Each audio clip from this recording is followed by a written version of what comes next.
Hey surfers, here in Indo. Hopefully get our first surf today. It's a little overcast, but the waves are good size.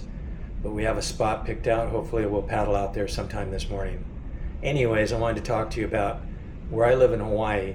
When it's raining, I do a lot of time mowing. And here in Indonesia, here on this island, all the lawns are perfectly mowed. I couldn't believe it, you know. And I was wondering, wow, how do they do such a good job mowing the lawns?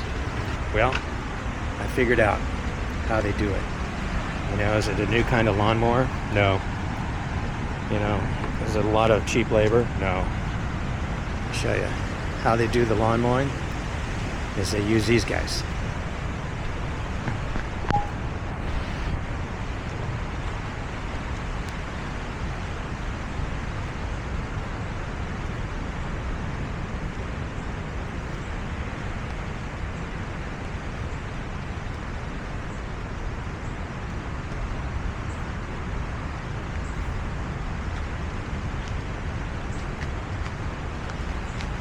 Oh, oh, oh.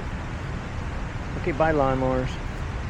Anyways, they use these guys or they use goats, gambing, and they do a great job. So we'll wave goodbye to the lawnmowers. Okay, bye. Bye lawnmowers.